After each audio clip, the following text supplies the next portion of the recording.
votre câblage, les étudiants. Donc, vous devez, comme en automatisme, sauf que là c'est du câblage, lister vos besoins. D'accord? Sauf que là ce sera des besoins matériels. Donc j'ai toujours des fluos, ici là, vous allez voir pourquoi, pour souligner pour surligner les conducteurs qu'on aura câblés, ou pour surligner des conducteurs en attente, d'accord? Des bornes en attente, voilà, différentes couleurs. Ici je commence toujours par la puissance, donc on a été dans la réserve, on a sélectionné les conducteurs de couleur et de section dont on avait besoin. Les embouts de câblage avec la section en lien avec les conducteurs, d'accord. Les lettres et les chiffres, donc les bagues des repères des conducteurs à la bonne section également, d'accord. Donc faire attention aux sections conducteurs en lien avec la section des bagues.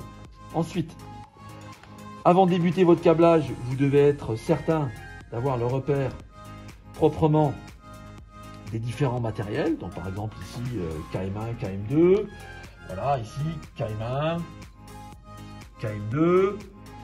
Le répartiteur de terre, il est ici mais il n'est pas repéré. On va le repérer là avant de commencer par exemple. On voit Q0, ici Q0. Donc tout doit être prêt avant de commencer. D'accord? Ensuite, on décide de commencer toujours par la partie puissance. D'accord? Et je vais commencer par la phase. Donc ici, c'est pas une couleur normalisée. La phase, je vous impose du noir en atelier. Je pars de la borne 1 de X1, mon tenant, et je vais vers la borne 1 de Q0. Donc identifiez sur le schéma le tenant et l'aboutissant du conducteur que vous allez placer. Et identifiez maintenant sur votre matériel.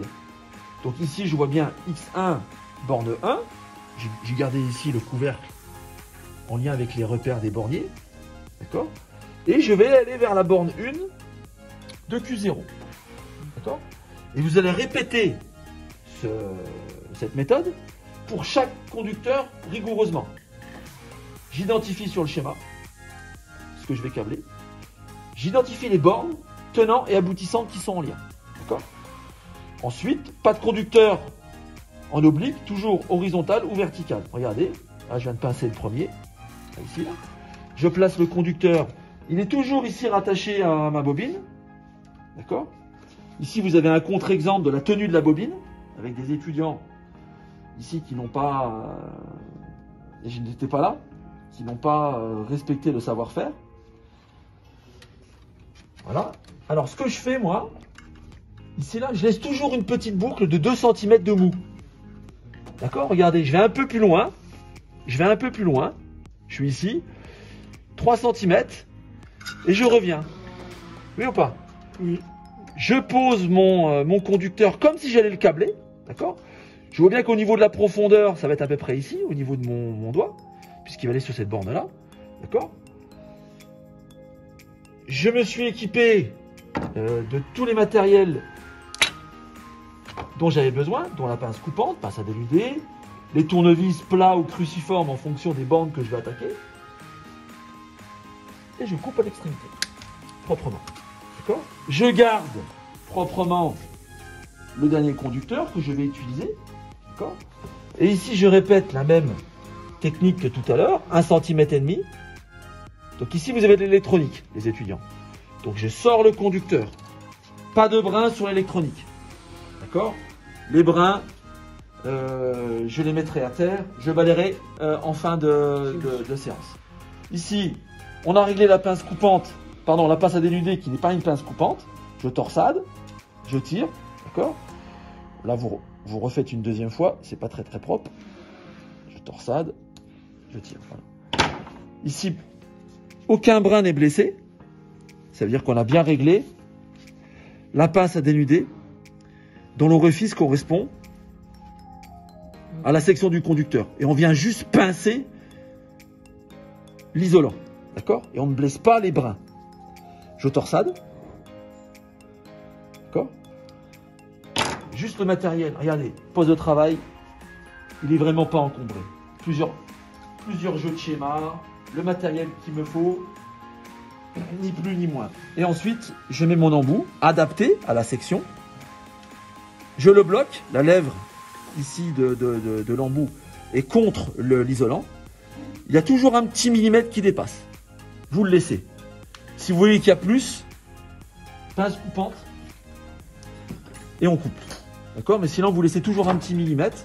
Voilà, propre. Et ensuite, je prends une pince adaptée. Donc là, j'aurais préféré une pince à bec, mais je ne l'ai pas avec moi. Ce sont d'autres camarades qui l'ont dans l'autre salle. D'accord?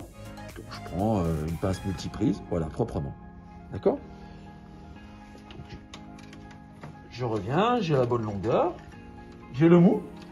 Souvenez-vous, les étudiants, j'ai laissé aller 2-3 cm cette boucle là en profondeur. D'accord?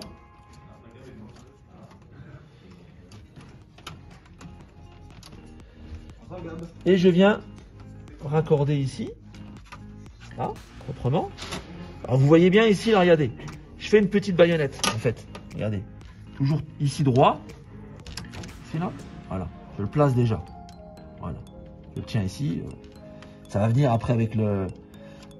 Viens au-dessus, Alexis. Regardez, hop, je le travaille ici là. Voilà, il est droit, une petite baïonnette pour changer d'angle. Je viens avec le tournevis adapté. J'ai pris un plat d'une certaine longueur adaptée. Voilà, et vous vissez. Hein. D'accord? Vous vissez. Voilà. Ensuite, vous allez placer la bague du conducteur concerné. Donc la bague, ici, c'est la bague L. D'accord? On a été de là. Alors là, j'ai fait une erreur, je constate, regarde de mon rang. J'ai fait une erreur, on va sur la borne 3. D'accord? Heureusement que j'ai laissé du mou. Alors, heureusement que j'ai laissé du mou, d'accord? Parce que là, je suis en train de faire celui-là. Je le surligne. Voilà, je constate que j'ai fait une erreur. Et c'est la bague L. D'accord? Donc la bague, je l'avais déjà préparée. D'accord? J'avais déjà préparé la boîte. De bonne section. Donc vous allez avoir L au tenant et à l'aboutissant. Donc on va mettre toutes les bagues dans ce sens-là. Et je les mets à fleur. D'accord? L ici. Là, je vais décabler.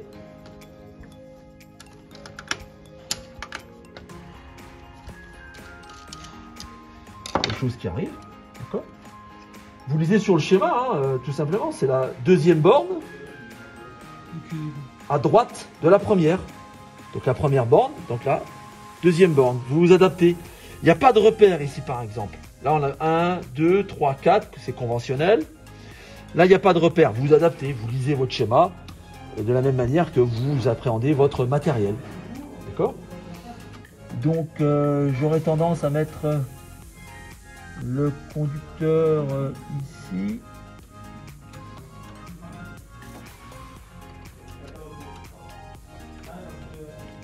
Ah, vous devez travailler, les étudiants, il faut être patient.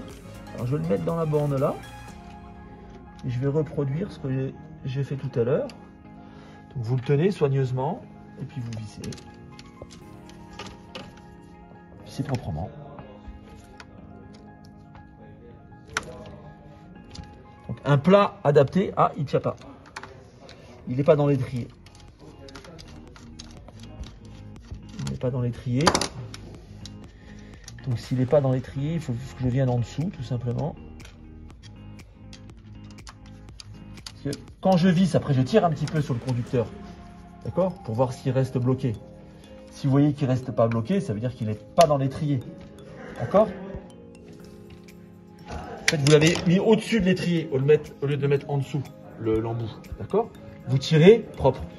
D'accord? Là, je le retravaille, regardez, je le retravaille pour qu'il soit à la verticale. La bague que j'avais sélectionnée tout à l'heure, les embouts, la bague que j'ai sélectionnée tout à l'heure, regardez dans le même sens. Voilà, ici, bague L. C'est repéré, bague L, tenant, aboutissant, tenant, aboutissant. On part du bornier toujours vers le sectionneur interrupteur. Et c'est bien la bague L, d'accord? ce conducteur-là, ici, il n'est pas coupé. On aurait pu le mettre une deuxième fois. Les étudiants, on remettra à jour le schéma. On mettra ici un repère manquant qui serait utile pour la personne qui utilise les schémas. D'accord? Ça arrive, hein? D'accord? D'avoir des petites imperfections au schéma, sur le schéma. Donc on le met au crayon de papier. On en avertit la personne qui travaille sur les schémas. Ici. D'accord? Et il mettra à jour la partie schéma. Fais fermer Maxime s'il te plaît. D'accord? Et ensuite on mettra à jour les schémas.